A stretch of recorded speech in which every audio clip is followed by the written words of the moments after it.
Iran just played the one card it still has. 3 commercial ships were struck in and around the Strait of Hormuz, and within hours, the US hit back hard, targeting the exact tools Iran uses to turn this waterway into a choke point. This wasn't a warning shot, it was a message. Every time Iran touches Hormuz, Iran's navy pays immediately. Now the problem is bigger than 3 ships. If this escalates, the Strait of Hormuz stops being a route, it becomes a weapon. Here's why this matters. Roughly a fifth of the world's seaborne oil normally passes through this strait, so when Iran starts hitting merchant traffic, it isn't just attacking hulls, it's attacking the global price of energy. And Iran's leadership is openly threatening exactly that. Oil at $200 a barrel if the war continues. But Iran made a massive mistake. It attacked ships, then dared the US to respond, right after Washington warned it not to. So, let's walk through what happened on the water, then what the US did next, and why the next phase could be even more dangerous. First hit came on March 11. A Thai-flagged bulk carrier, Mayuri Nari, was struck by what was described as 2 projectiles of unknown origin about 11 nautical miles north of Oman, after departing a port in the United Arab Emirates. The ship caught fire, crew were forced to evacuate. Oman's navy moved fast. 20 crew members were evacuated immediately, with 3 remaining on board as a skeleton crew, while awaiting a later rescue. Then the follow-ups began.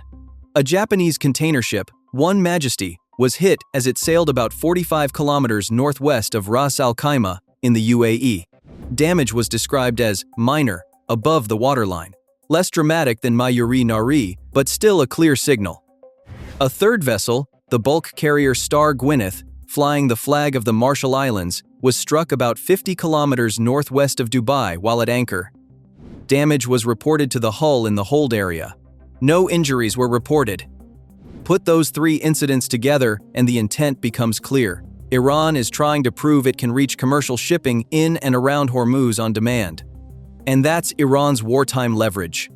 Because if Iran can't dominate the air and can't stop a bombing campaign on its mainland, it can still try to punish the global economy through the sea lane everyone depends on.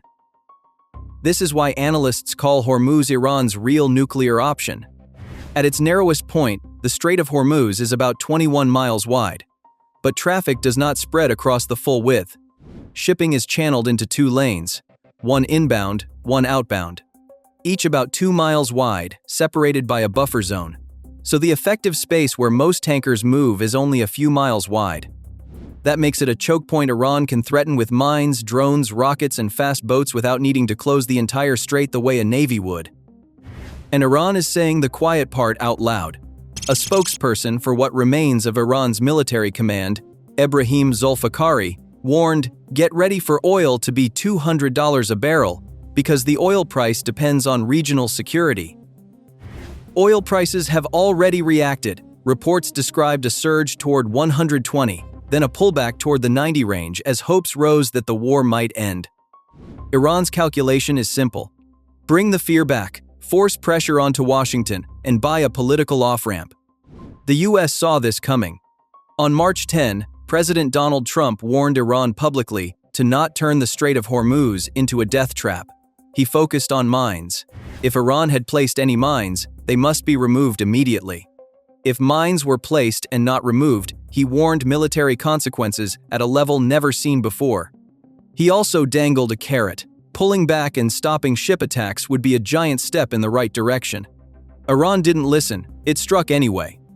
US response was fast and blunt. US Central Command said the US military eliminated 16 Iranian mine-laying vessels near the Strait of Hormuz.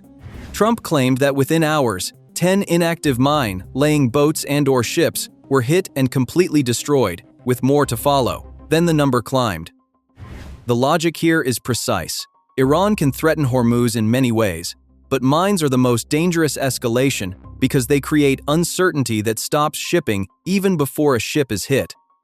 So the US targeted the mine-laying capability first, removing the tools before the strait becomes a minefield. And the retaliation didn't stop at mine layers. Reports tied to US strike footage described near-hourly strike waves across Iran in multiple locations and directions.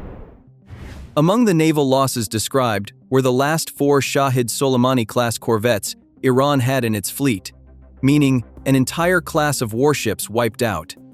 That matters because this isn't only punishment, it is reduction. Iran is being pushed toward smaller and riskier options: fast boats, drone boats, unmanned explosive craft, things that can harass and burn, but struggle to survive once air power is overhead. And then the scale of the campaign widened again. U.S. officials now claim more than 5,500 targets have been struck since Operation Epic Fury began in late February, with more than 60 of those targets being Iranian warships. A key clarification: targets does not equal munitions. The number of bombs and missiles used is higher, especially against hardened sites that require repeated hits.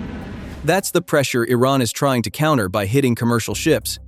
For every merchant hull burned, Iran wants the political cost of the air campaign to rise.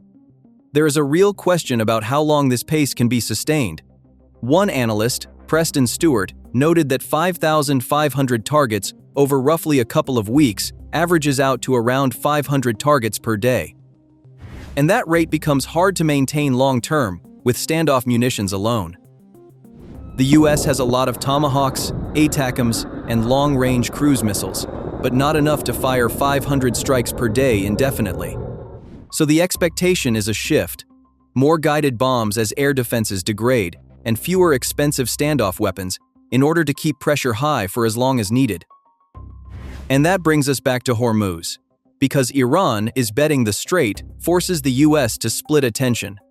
The Strait of Hormuz is too important to ignore. One security analysis points out roughly 17 million barrels transit this strait daily, around 20% to 30% of global oil consumption, by some estimates. Pipeline alternatives are limited. Around 88% of the oil leaving the Persian Gulf normally exits through this one choke point. So Iran isn't giving up its ability to disrupt it without a real fight. But Iran's mine strategy has been punched in the mouth. That leaves the other option: fast attack boats. Fast boats can sprint in, launch rockets or drones, and disappear. Some can even be controlled remotely and packed with explosives similar in concept to sea drones used in other modern conflicts. And those fast boats are having an effect, because even after the US retaliation, commercial owners still don't believe the strait is safe enough to resume normal volume. On March 12, the violence expanded again. 2 ships, the Safe Sea Vishnu and the Zafiro Swear, both flying the Marshall Islands flag, were struck at about 1:30 a.m. local time off the coast of Iraq, again by unknown projectiles, and both burst into flames. Authorities rescued 38 crew members. 1 person was reported killed. This matters because it shows the US can punish Iran's mine layers, and Iran can still set ships on fire anyway. So the question becomes, how do you keep a commercial corridor open when the attacker doesn't need big ships to cause chaos?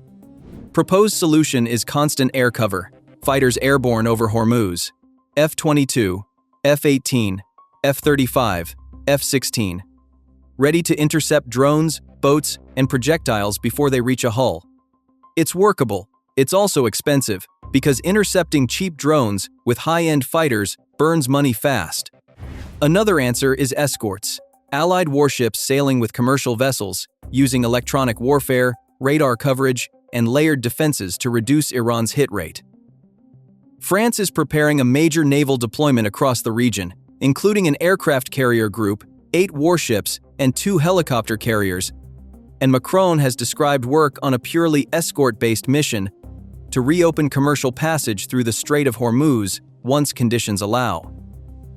Because the stakes are not symbolic. If Hormuz stays dangerous, oil prices rise, shipping routes lengthen, insurance costs spike, and pressure spreads from the Gulf into every economy that depends on energy.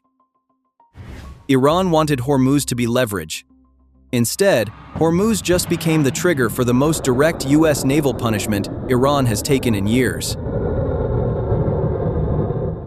The mine layers are gone. Warship classes are being erased. The air campaign is still running, and the strait is still not truly safe. So watch the next 72 hours. If escorts and air cover scale up, shipping may reopen in controlled lanes. If Iran doubles down with fast boats and unknown projectiles, This turns into a long pressure war at sea, on top of the one already raging over Iran's mainland.